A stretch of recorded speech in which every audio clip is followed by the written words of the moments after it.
প্রতিদিন আমার এই জায়গায় 400 থেকে 500 প্লেট হালিম বিক্রি হয়। তার ডেইলি 12,000 টাকার গোস্তি লাগে। প্রতিদিন আমার এই জায়গায় 20 থেকে 25,000 টাকা হালিম আছে। সবাইকে দিয়ে থাকা জায়গায় 40-45 থাকে। দৈনিক 20 কেজি মাথার মাংস আর ডাল গম এগুলো মিলে আর 15 কেজি, মোট 35 কেজি র মেটেরিয়ালস যায়।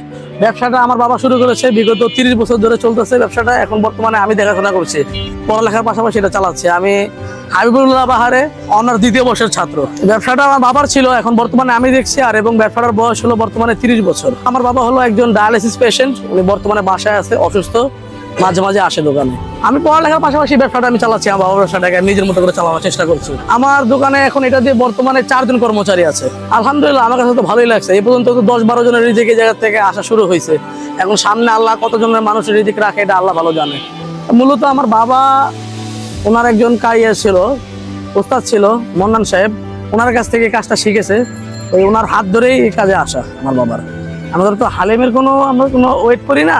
মাংস হিসেবটা বলতে পারবো, দৈনিক 20 কেজি মাথার মাংস আর ডাল গম এগুলো মিলে আর 15 কেজি, মোট 35 কেজি র মেটেরিয়ালস যায়। হ্যাঁ, আমাদের তো প্রতিদিন ডেলির বাজার ডেলি করা হয়। ডেলি তো ভাইয়া এটা তো অনুমান বলা যাবে না। যদি গোস্তের হিসাবটা করেন তাহলে ডেলি 12,000 টাকার গোস্তি লাগে আমাদের। মাথার মাংসটা মালিবাগ রেলগেট থেকে আমরা নিয়ে আসি।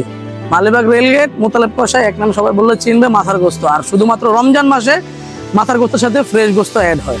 হ্যাঁ, তারা আমার সামনে নিজে দাঁড়িয়ে থেকে কেটে প্রতিদিন করে আমি নিজের হাতে নিয়ে আসি। প্রতিদিন আমার এই জায়গায় 20 থেকে 25,000 টাকা হালিম আছে। প্রতিদিন আমার এই জায়গায় 400 থেকে 500 প্লেট হালিম বিক্রি হয়। তার সাথে আছে নলি আছে, পায়া আছে, গরুর রগ আছে। রগ যেমন 200 টাকা বিক্রি হয়, নলি পায়া আছে, গরুর নলি পায়া 150 টাকা। আর প্রতি শনিবার এবং রবিবার খাসির মাথা দিয়ে হালিম এবং খাসির নেহারি, ওইটা হলো 100 টাকা প্লেট। হালিমের প্লেট 40-50। আলহামদুলিল্লাহ, আমি চেষ্টা করছি আমার বাবা যে রান্নার স্বাদটা নিয়েছে সে রান্নাটা আমি করার। এখন কাস্টমার যেভাবে রিভিউ দিবে সেভাবেই হবে। কাস্টমার যদি খেয়ে বলে ভালো হয়েছে, আলহামদুলিল্লাহ, তাহলে আমি বলতে পারি ভালো রান্না করতে পারছি। আলহামদুলিল্লাহ, সবাই তো আর ভালো বলবে না। 10 জন ভালো বলতেছে, একজন হয়তো বা খারাপ বলছে, এইসব নিয়ে চলতেছে আলহামদুলিল্লাহ। হ্যাঁ, বড় করে বলতে আছে, এটাকে আরো বড় পরিসরে নিয়ে যাওয়ার আমার চিন্তা ভাবনা আছে। সেই অনুযায়ী আমরা কাজ করতেছি। দেখা যাক আল্লাহ কতটুকু ভাগ্যে রাখছে। আমার পরিবারের সদস্য হলো 3 জন। আমরা 2 ভাই 1 বোন। আমি অনার্স করতেছি, আমার ছোট বোন মেট্রিক পরীক্ষা দিয়েছে, ওকে বিয়ে দেওয়া হয়েছে। আর আমার ছোট ভাই ক্লাস 4-এ পড়তেছে। সবাইকে দিয়ে থাকা জায়গা যায় আপনার 40-45 থাকে এমন রাস্তার খরচ দিয়ে। আমার তো এটা থেকে কোনো চাকরি বাকরি করার ইচ্ছা নেই। আমার এই ব্যবসাটাকে আরো বড় পরিসরে নিয়ে যাওয়ার চিন্তা ভাবনা, যাতে এটাকে আরো বড় করে তুলতে পারি, মানুষের কাছে পৌঁছাতে পারি। আরো কয়েকটা শাখা খোলার চিন্তা ভাবনা আছে আমার। চাকরি তো পরের দিনে করতে হবে, আর ব্যবসাটা তো নিজের অধীনে। আল্লাহ ব্যবসাকে করতে হালাল, সুদকে করতে হারাম। আমি তো ব্যবসা হালালটাকে আমি বেছে নিলাম। আর চাকরি করলে পরের দিনে থাকতে হবে, কোনো নিজের মতো কাজ করা যাবে না। আমি এটা নিজের মতো গুছিয়ে কাজটা করতে চাই। জি অবশ্যই, আমার বাবা যে কষ্টটা করছে অবশ্যই এখন ফিল করতে পারতেছি। আগে তো দোকানেও আসতাম না, বুঝতে পারতাম না। এখন যখন নিজের কাজ সবকিছু করতেছি, আস্তে আস্তে দেখতেছি, বুঝতে পারছি বাবা আমাদের কত কষ্ট করে এতটুকু পর্যায়ে এনেছে।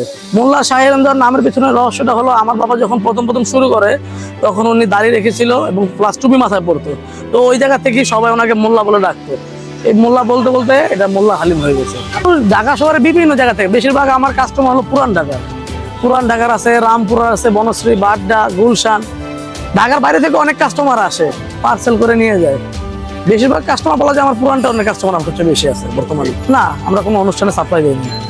আমাদের অনেকবার বলা হয়েছে, কিন্তু আলহামদুলিল্লাহ আমাদের এদিকে মানটা বজায় রাখার জন্য আমরা কোনো অনুষ্ঠানে সাপ্লাই দিই না। লোকেশনটা যদি বলি, মালিবাগ সিআইটি গেটের অপোজিটে, আর না হলে শান্তিনগর পোস্ট অফিসের নিচে।